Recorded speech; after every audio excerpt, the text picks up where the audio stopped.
Bonjour à tous, moi c'est Chanez. Et moi Jennifer. On est étudiante en médecine et membre du BEMSA ULB. Et aujourd'hui on va vous parler d'un sujet qui est très actuel et qui fait polémique, qui est la vaccination. L'Organisation mondiale de la santé estime que la vaccination permet de sauver 3 millions de vies chaque année. Après l'accès à l'eau potable, c'est l'intervention sanitaire la plus bénéfique à l'échelle mondiale. La vaccination permet non seulement de réduire la survenue des maladies infectieuses, mais aussi la mortalité liée à celle-ci. La variole a déjà pu être éradiquée grâce à la vaccination, et la polio est en passe de devenir la deuxième maladie à être éradiquée grâce à la vaccination. Malgré l'évidence du nombre de vies sauvées, beaucoup de gens remettent actuellement en cause la nécessité de la vaccination. Et donc ce que nous on a fait, c'est qu'on s'est rendu directement dans la rue pour répondre à vos questions concernant la vaccination. Le système immunitaire humain est résistant contre toutes les maladies. Notre système immunitaire est très bien fait et nous permet de nous défendre contre de nombreux microbes. Malgré cela, il faut savoir que certaines maladies graves, à évolution rapide, ne lui laissent pas suffisamment de temps que pour développer une immunité efficace. Par exemple, la rougeole, qui est une maladie virale contre laquelle il n'existe aucun traitement, peut donner des conséquences très graves pour le corps, comme des diarrhées sévères, des pneumonies, des encéphalites, voire la cécité et même la mort. Il n'existe aucun traitement contre cette maladie, à part la vaccination qui permet d'empêcher l'apparition de la maladie et surtout sa propagation. C'est parce qu'on nous injecte une maladie alors que c'est soi-disant contre cette maladie qu'on agit. La vaccination, en quoi ça consiste? Ça consiste à introduire en fait dans l'organisme l'agent infectieux qui a été soit tué, soit modifié pour être inoffensif pour nous, soit sous forme de petites parties de cet agent infectieux. Ça permet au système immunitaire de le reconnaître comme élément étranger au corps humain et donc contre lequel il va être obligé de se défendre. Et en fait, donc, comment il va se défendre? Il va produire des anticorps qui sont spécifiques et qui vont donc être capables de l'éliminer. C'est que la prochaine fois qu'on va être en contact avec la version active de cet agent infectieux et donc qui pourrait nous rendre malades, la production des anticorps en fait va être beaucoup plus rapide et en beaucoup plus grande quantité, ce qui fait que le système immunitaire va être en mesure de se débarrasser de l'agent infectieux avant même que celui-ci puisse envahir l'organisme. Ça en fait, il y a quelque chose qui se cache derrière ça et ce que je veux dire c'est qu'on nous injecte bien sûr des vaccins, ce qui est bien, mais ce qui se cache derrière ça c'est pas trop clean j'ai envie de dire. Et pourquoi? Parce que allez, on ne sait pas ce qu'ils mettent dedans. Il y a 3 composants essentiels dans un vaccin: l'agent infectieux, les adjuvants et les préservants. L'agent infectieux, comme l'a expliqué Chanez, c'est tout ou partie du microbe qui est présent à notre organisme afin de développer des anticorps contre cet agent infectieux en question. Les adjuvants permettent d'activer la réaction du système immunitaire afin de développer suffisamment d'anticorps.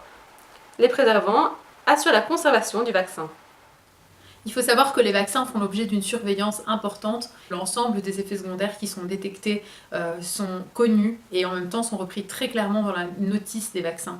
Et donc, il y a certaines réactions rares qui sont possibles avec les vaccins, des réactions allergiques généralisées, mais un traitement efficace est disponible. Les risques liés à ces réactions allergiques sont très faibles en comparaison au risque de développer la maladie pour laquelle on vaccine les gens.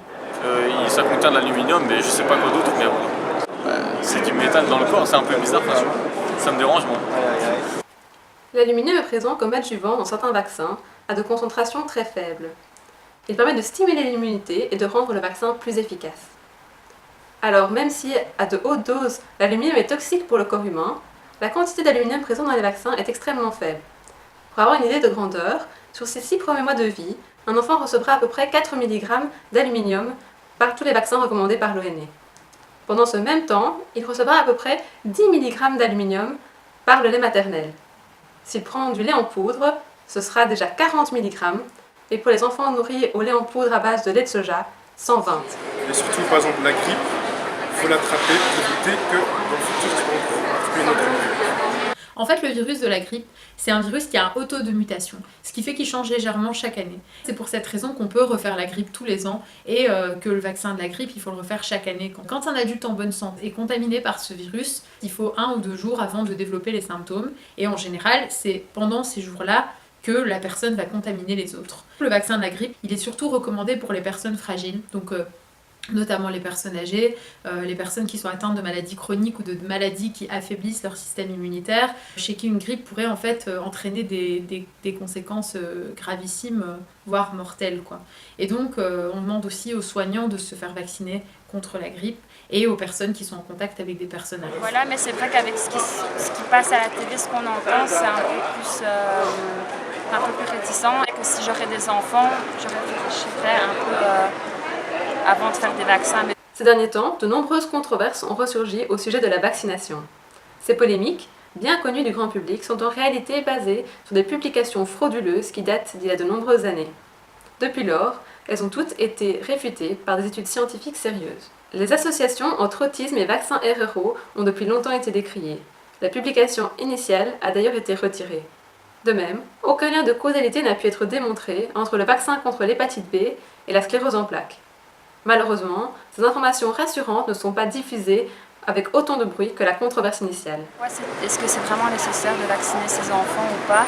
En un mot, oui, c'est utile de se faire vacciner. Donc premièrement, la vaccination, comme on l'a dit, ça permet d'éviter l'apparition de maladies graves et en plus de ça, ça protège contre la contamination. D'ailleurs, la vaccination, c'est un produit qui est très sûr, très contrôlé à chaque étape de la chaîne de production et il a relativement peu d'effets secondaires. Et nous, en tant que futurs médecins, on est convaincus que la vaccination, ça reste une des meilleures manières de prendre soin des gens. N'hésitez pas à poser toutes vos questions sur la vaccination à votre médecin traitant ou au pédiatre de votre enfant. L'ONE publie également de nombreuses informations sur la vaccination via son site internet.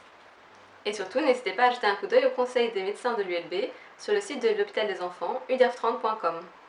Bien se protéger commence par bien s'informer. À bientôt!